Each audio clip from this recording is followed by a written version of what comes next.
Assalamualaikum warahmatullahi wabarakatuh. Kami dari kelompok 17 akan menyampaikan paper review mengenai Understanding Commercialization of Technological Innovation, Taking Stock and Moving Forward. Kami dari kelompok 17, saya Maulana Muhammad Ali dan rekan saya Ardi Utomo.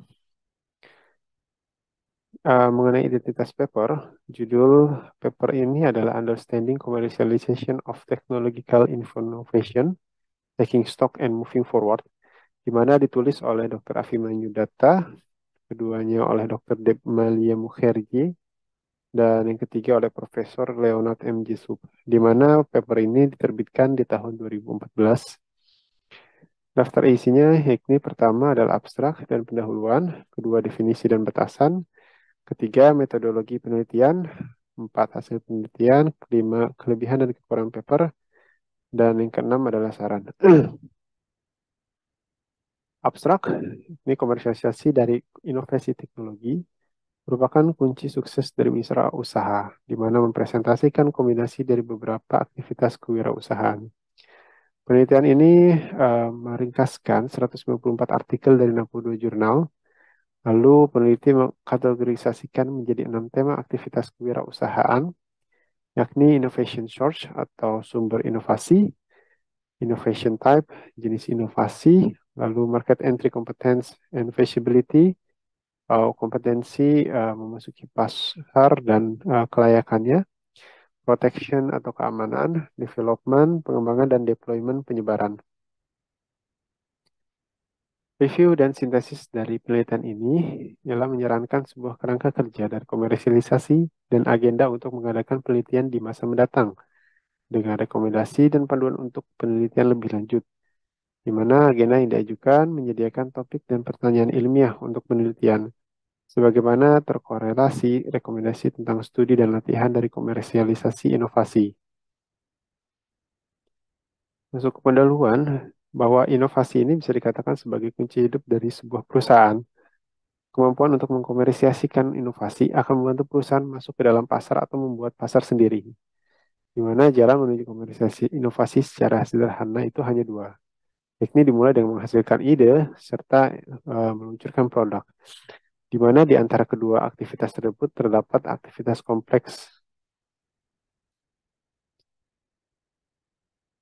Lalu, hanya satu dari 3 inovasi baru yang dapat menjadi produk yang sukses, berdasarkan Stephen S. Burley, 1997, bahwa tidak ada pemahaman yang jelas dalam teori manajemen atau latihan dari bagaimana keputusan mengkomersialisasi mempengaruhi kegagalan di pasar.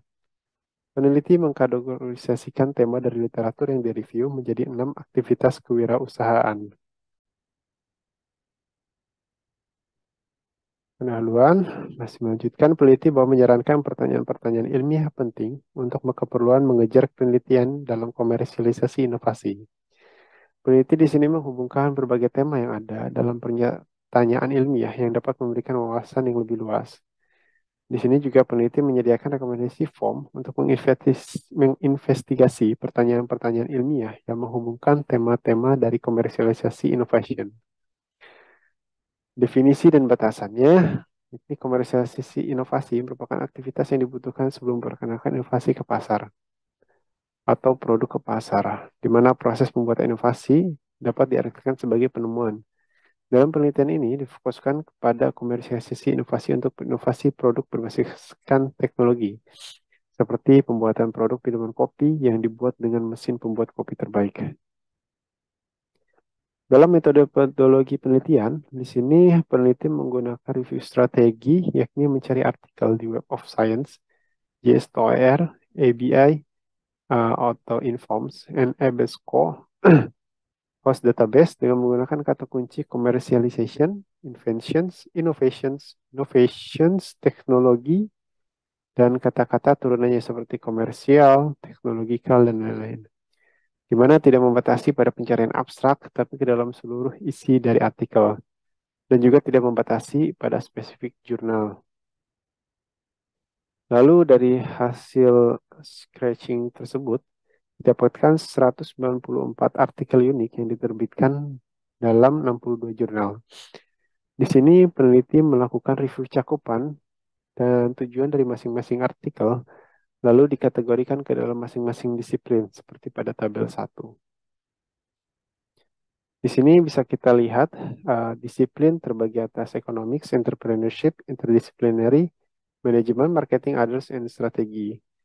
Di mana economics mendapatkan 23 artikel, serta entrepreneurship terdapat 3 artikel, di mana interdisciplinary banyak sekitar 55 artikel. Lalu sekitar ada 70 artikel mengenai disiplin manajemen, lalu ada 7 artikel mengenai disiplin marketing, 2 artikel mengenai disiplin others, dan 33 artikel mengenai disiplin strategi. Lalu kedua dilanjutkan dengan kategorisasi literatur menjadi 6 tema. Awalnya itu hanya 3 tema berdasarkan kategori transformasi inovasi menjadi produk, yakni discovery, development, dan deployment. Lalu saat melakukan pengkodean artikel, 3 tema kategori tersebut itu tidak cukup. Lalu setelah ditelaah lebih lanjut, didapatkan 4 tema tambahan, yakni tentang type of innovation, innovation source, market entry, competence and feasibility, innovation protection. Dari sini penelitian melakukan diskusi dengan expert dalam dunia industri serta pengusaha hingga mengkategorisasikan menjadi 6 tema literatur, yakni innovation source, innovation type, market entry competence and feasibility, protection, development, and deployment. Dari beberapa artikel ini memiliki lebih dari 1 tema kategori, sehingga aktual distribusi lebih banyak dari total artikel yang disurvei. Bisa dilihat dari gambar 1, bahwa kita bisa melihat bahwa innovation source, dengan tema innovation source itu kita dapat ditemukan di dalam 89 artikel. Lalu tema innovation tab kita bisa melihat di 26 artikel, lalu market entry, competence and feasibility kita bisa lihat di 20 artikel, lalu protection itu bisa kita lihat di 21 artikel, dan development itu kita bisa lihat di 94 artikel. Lalu terdapat 27 artikel mengenai tema deployment. Lalu dari artikel tersebut ada beberapa artikel yang memiliki lintas tema, yaitu ada sekitar 135 artikel itu memiliki singular theme atau tema yang hanya satu tema, lalu ada 41 artikel yang memiliki 2 tema, lalu ada sekitar 12 artikel yang memiliki 3 tema, dan ada sekitar 6 artikel yang memiliki 4 tema. Dari hasil penelitian tersebut, bahwa peneliti meringkaskan langkah-langkah yang dibutuhkan untuk mengkomersialisasikan inovasi menurut pada 194 artikel yang diterbitkan pada 62 jurnal ini. Bisa dilihat pada gambar ketiga, bahwa aktivitas langkah-langkah wirausaha untuk mengkomersialisasikan inovasi teknologi yang dimana tema tersebut berasal dari literatur yang ada. Bahwa di sini bahwa aktivitas ini dimulai dari discovery atau invention, yaitu market recognition for innovation, di mana pengenalan pasar untuk inovasi, lalu dilanjutkan oleh development, yakni di pengembangan dan pembuatan innovation menjadi barang, lalu ada deployment, yaitu penjualan dan distribusi dari barang. Di mana dalam discovery atau invention tersebut terbagi menjadi innovation source dan innovation type. Sementara pada development itu ada tentang market entry, competence, and feasibility, serta protection. Lalu pada deployment itu terdapat development dan deployment tersebut. Di mana dari innovation atau invention source, yakni salah satu sumber dari innovation itu adalah kreativitas dari suatu organisasi, di mana rutinitas untuk suatu pegawai atau perusahaan yang bisa menghasilkan ide itu akan memberikan banyak insentif untuk karyawannya yang akan menghasilkan lebih banyak ide. Lalu ada juga research and development atau penelitian dan pengembangan, di mana merupakan fungsi utama dalam sebuah perusahaan. Lalu ada juga didapatkan dari aliansi dan kolaborasi di mana memberikan komunikasi jaringan dengan pelanggan, supplier atau kompetitor sehingga bisa menghasilkan ide-ide yang baru. Lalu ada juga innovation engines atau mesin dari inovasi, yaitu tempatnya di universitas dan pemerintahan di mana universitas tersebut juga memiliki fasilitas-fasilitas riset yang dapat membantu perusahaan atau industri untuk mengembangkan produknya dan juga pemerintah yang pastinya memiliki laboratorium-laboratorium yang mumpuni untuk bisa mengembangkan riset lebih dalam. Lalu ada juga klaster teknologi dan limpahannya, di mana berkumpulnya perusahaan teknologi dalam suatu area bisa meningkatkan persaingan dalam menghasilkan ide. Lalu dari innovation type atau tipe inovasi, yaitu bisa kita lihat dari produk dan proses inovasi, di mana proses inovasi itu sebetulnya dapat memfasilitasi produk inovasi. Sementara dari radikal dalam peningkatan inovasi, di mana radikal itu bisa dikatakan bahwa tipe inovasi yang benar-benar baru. Sementara peningkatan inovasi adalah peningkatan fungsi atau kosmetik dari sebuah produk, jasa, atau sistem. Seperti pengembangan mobil, seperti contohnya mobil dengan berbagai macam tipe, seperti pengembangan dari contohnya seperti Toyota Avanza dengan berbagai macam evolusi bentuk dan fungsional juga.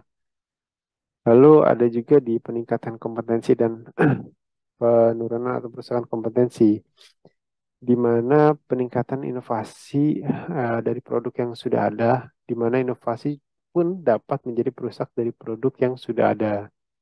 Lalu ada juga arsitektural dan komponen inovasi, di mana arsitektural itu bila ada perubahan pada keseluruhan sistem, sementara dibandingkan hanya komponen inovasi yang pada bagian-bagian kecil dalam sistem tersebut.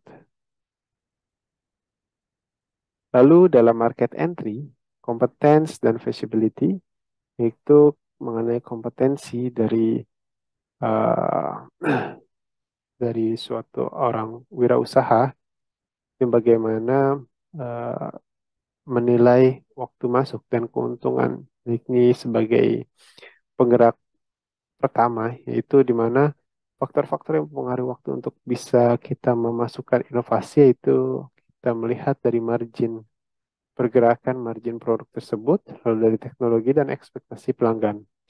Lalu kita juga melakukan analisa kompetensi, yakni untuk memastikan jika inovasi itu membutuhkan kompetensi di luar portofolio awal perusahaan.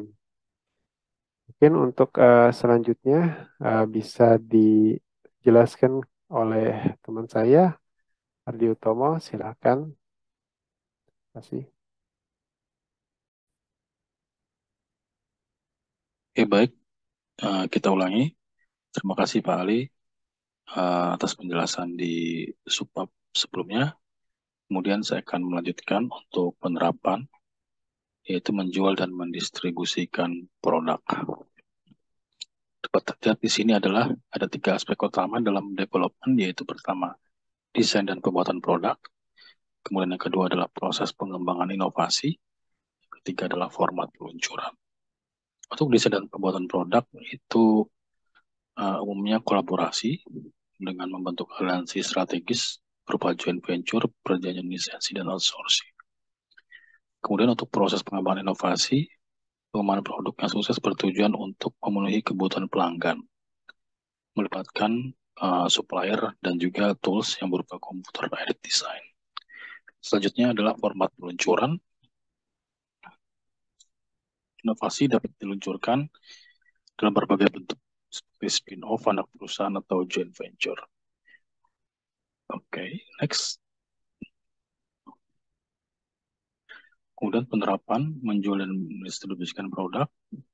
Jadi penelitian terhadap komersialisasi inovasi khususnya terhadap penerapan inovasi di pasar telah difokuskan pada penentuan sebagai berikut. Ada 5 poin di sini, yaitu waktu peluncuran, kemudian lisensi dan kompatibilitas, penetapan harga, distribusi, dan pemasaran.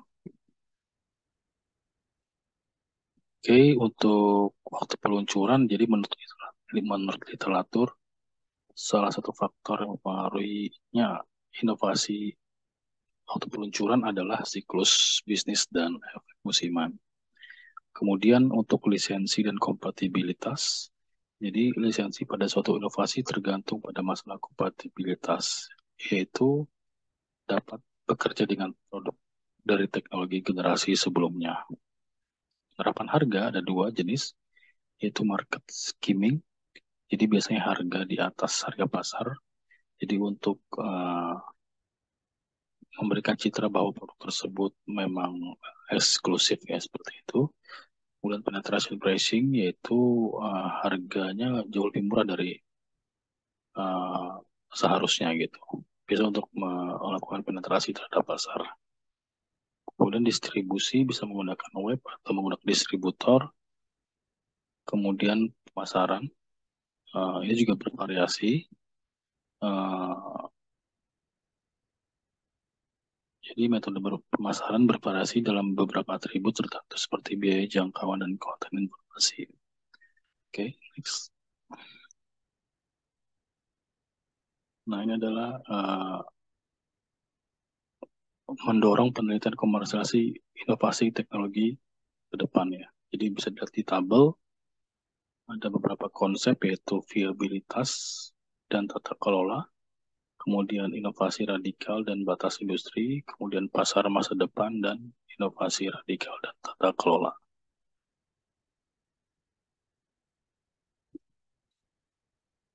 Tema yang terhubung juga bisa dilihat ya. Untuk viabilitas dan tata kelola itu market entry dengan pengembangan dan penerapan. Untuk inovasi radikal dan batas industri, sebuah inovasi dengan tipe inovasi. Untuk pasar masa depan, jenis inovasi, market entry, dan proteksi. Kemudian untuk inovasi radikal dan tata kelola, jenis inovasi, market entry, dan pengembangan. Jadi ada beberapa pertanyaan penelitian, kemudian dilanjutkan dengan rekomendasi sebagai panduan. Dapat lihat pada slide berikutnya. Oke, ini bisa dibaca.